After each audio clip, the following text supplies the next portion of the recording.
Okay, beginning on Kant Part 3 from Zorio. Where did he get his information? Oh, that's fine. Reality, as perceived by man's mind, is a distortion, according to Immanuel Kant. The distorting mechanism is man's conceptual faculty. Now, the noumenal world, in another sort of another way of stating the whole thing, is the real world beyond that we can't get to, and our senses distort the noumenal world into the world we see and know. In other words, the noumenal world is someplace we can never get to. How did Kant get there?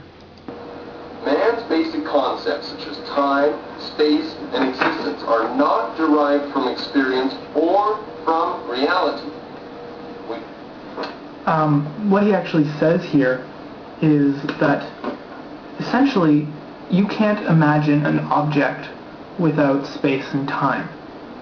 I'm not going to talk about the categories just yet. I'm going to talk about space and time because that's actually where he starts the book, is space and time. It is impossible for you to conceptualize an object that takes up no space.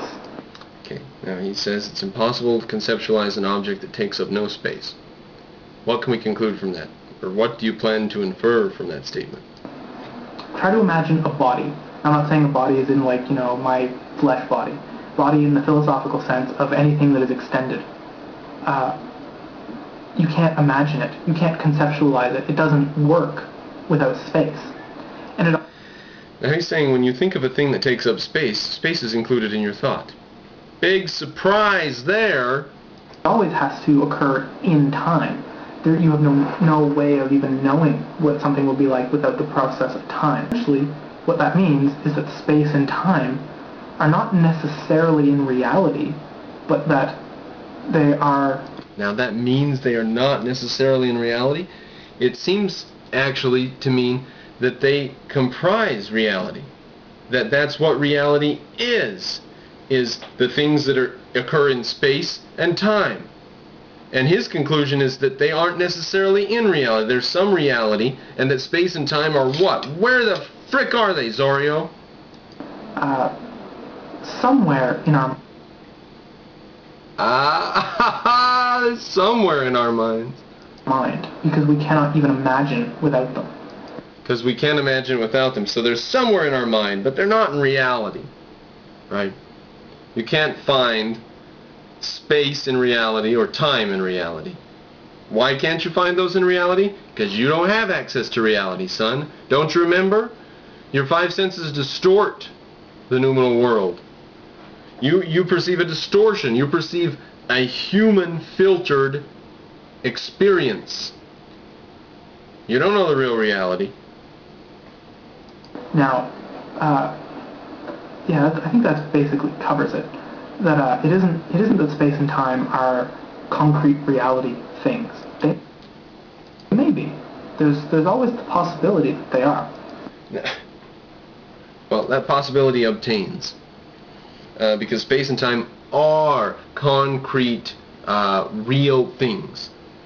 And then he says, maybe there's a possibility. That possibility obtains. But for Kant's purposes of understanding, I mean, the reason it's a critique of pure reason doesn't mean he's saying that reason is bad. That isn't what critique means in this context. That's true. I hope I never gave the impression that I thought that that's what that meant. What it is trying to understand how far reason can go, where reason works, because reason can't do everything. Now, was it a rational critique of pure reason? Ba-dum-bum-bum, or however that goes. But how are you going to critique reason? What tools are you going to use? It's really strange. Strange idea. You know, Aristotle formulated logic for us, and all of the Western world's notions of reason are Aristotelian. Postmodern shit to the contrary notwithstanding. All of the stuff that we take for granted in science, our scientific method and so forth, is Aristotelian in its logical structure. And Aristotle formulated logic from the mathematics known in Greece at the time. He said it has to be structured just like math, and he found a way to do it. And it's pretty limited, but it's perfectly logical. And that's nice. That's real nice to have set down the rules for correct, clear thinking. It led to science.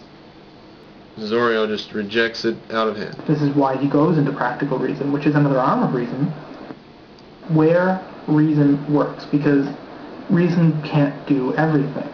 This is why he goes into practical. Where does reason work? Because reason can't do everything.